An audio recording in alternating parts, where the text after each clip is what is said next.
বিড়ালের মতো বাঁচতে চাই না, শত বৎসর হাজার বছর সিংহের মতো বাঁচতে চাই এক সেকেন্ড। ইনশাআল্লাহ আমাদের নয়, জনগণের বিজয় হবে ইনশাআল্লাহ। যেই 70% জনগণ ফ্যাসিবাদের বিরুদ্ধে দৃঢ় অবস্থান নিয়েছে গণভোটে হা বলে, সেই জনগণের বিজয় হবে। নতুন করে কেউ ফ্যাসিবাদ কায়েম করতে গেলে তাদেরকে অনুরোধ করব, নিকট অতীতের যাদেরকে এখন বুকে টেনে নিয়ে আপনারা এই নির্বাচনের বৈতরণী পার হয়েছেন, যাদের হাতে পায়ে ধরে ইঞ্জিনিয়ারিং করে ক্ষমতায় এসেছেন, তাদের পরিণতি থেকে শিক্ষা গ্রহণ করুন।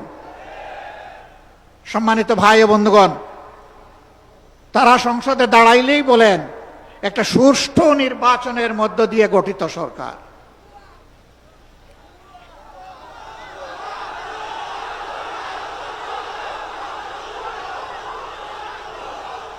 সরকার যদি সুষ্ঠু নির্বাচনেই গঠিত হয়, তাহলে বারবার দাঁড়াইয়া বলতে হয় কেন? ম্যাকিয়াভেলির একটা কথা আছে, তুমি যদি কোনো মিথ্যাকে এস্টাবলিশ করতে পারো তাহলে একবার বললে হবে না, শতবার বলতে থাকো। হ্যাঁ, ইতিমধ্যেই রাজসাক্ষী 2 জন পাওয়া গেছে।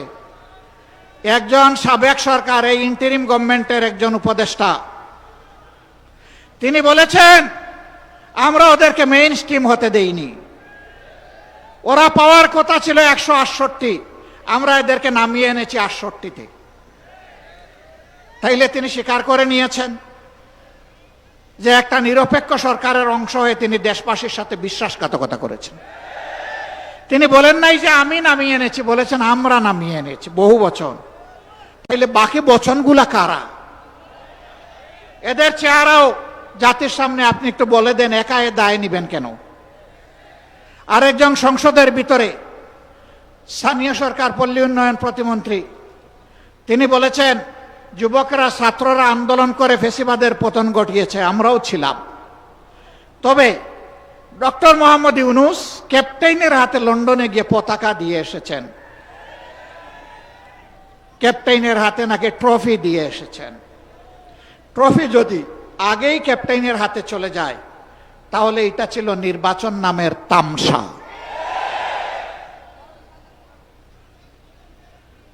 তারা স্বীকার করে নিচ্ছেন মৌলানা মামুনুল হক সংসদে গেলে কি হতো? যা হতো এর ভয়েই তাকে আটকে দেওয়া হয়েছে। কয়দিন, কতদিন আটকাবেন? ইনশাআল্লাহ দেশপ্রেমিকরাই বাংলাদেশ আগামীতে পরিচালনা করবে ইনশাআল্লাহ। তৈরি হন, লড়াই চলবে, থামবো না, চালিয়ে যাব। জনগণের অধিকার আদায় না হওয়া পর্যন্ত জীবন যাবে, কিন্তু মাথা নত করব না ইনশাআল্লাহ।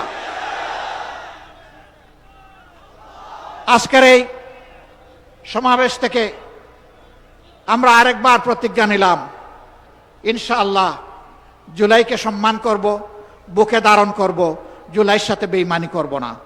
আর জুলাইয়ের সাথে যারা বেঈমানি করবে তাদেরকে ছাড় দিয়ে কথা বলা হবে না। বিশেষ করে যুবকদেরকে অনুরোধ করব, তৈরি হন।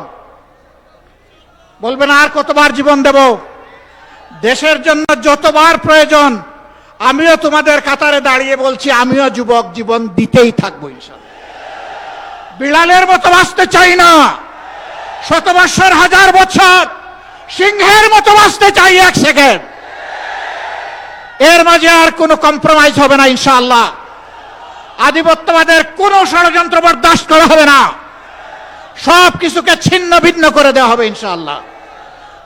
সবাইকে আবারও আরেকটি অনিবার্য লড়াইয়ের জন্য প্রস্তুতি নেওয়ার আহ্বান জানিয়ে আমার বক্তব্য এখানেই শেষ করছি। আল্লাহ হাফেজ। বাংলাদেশ জিন্দাবাদ, বাংলাদেশ খেলাফত মজলিস জিন্দাবাদ।